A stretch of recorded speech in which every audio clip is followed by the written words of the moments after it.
The Zero Network by Thx4thestories. Read by Ojiro 5. Chapter 14. Ojiro fucks around and finds out. Ojiro had left, quietly, but apparently he wasn't planning to take his expulsion lying down. He clearly knew arguing with Aizawa wouldn't get him anywhere, so instead, he hit the school with a lawsuit. He'd hired some sleazy lawyer that had lost to Izuku's mom in court several times, and still insisted on representing bigots. Then, he'd reported suspected criminal activity and accused Aizawa of covering it up. Maybe if he hadn't expected this, Izuku would have been tripped up. But he'd spent years learning how to read people, so he knew when to expect harsh words and when to expect a fist in the face. Izuku had set up a program that no one would ever find in the police servers that alerted the network admins if any known zero was mentioned in a police report. The number of times a zero had been sitting in interrogation while a cop tried to pin a crime on them, only for Inky to show up, was far too high. So, the minute Izuku's name was saved in the system, he stayed after class to let Aizawa know his friend had seen Ojiro going into the station. Izuku gave him the cover story, and Aizawa, while hesitant to lie to the police, understood that there were enough people in the force that should never know the quirkless people dare to gather. The building had been specifically picked, so that any investigations into their activities didn't fall under the jurisdiction of the precinct with the lie detector detective, because that was the last thing they needed when they were covering their steps. So now, Izuku sat across from the detective where the man asked questions to determine what big crime a 15-year-old hero student could be involved in. The sweaty-looking man slid a photo of Izuku across the table. "Why were you trespassing on private property?" Izuku cocked his head to the side, confusion on his face. "I wasn't." "You were seen entering this building. A witness took this photo of you entering this building belonging to a Mr. Tenko Shimura.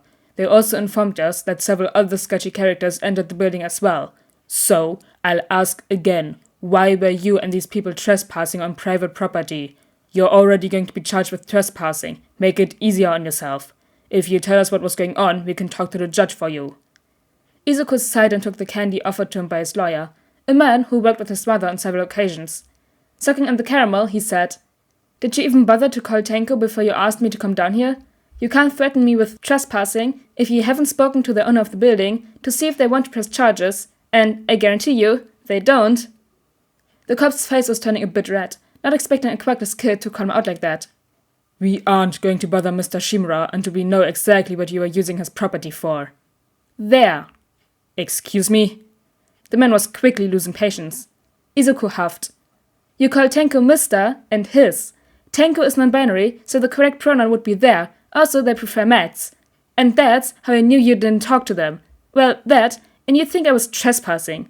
Tenko is a friend I play online games with, so is everyone that was there that day. We get together in the building Tenko renovated to play Dungeons & Dragons." Izuku had never seen a more ridiculous look on someone's face as the officer processed that. "You expect me to believe that you and a bunch of shady guys go to a warehouse to play some nerd game? Do you think I'm an idiot?" The way Izuku arched his eyebrow probably answered the last question sufficiently. "You know, Aizawa-sensei is waiting to give his statement. Ask him. He saw us playing. If that's not enough, call Tenko and they tell you the same since they were there." The officer slammed a hand on the picture of Izuku. "If you were just playing games, why did you feel the need to disguise yourself?" Wide, innocent eyes looked up at the officer. "Sir, it was everywhere that people hated me. Everyone knows my picture was released and my apartment was burnt down. I wasn't supposed to go out on my own, but I wanted to see my friends and everyone was busy, so I thought the best way to avoid anyone jumping me was to cover up my hair and try to hide my face." He opened his mouth to argue with the boy, but Izuku's lawyer cut him off. "Look, my client has answered your questions and you have the ability to corroborate his story.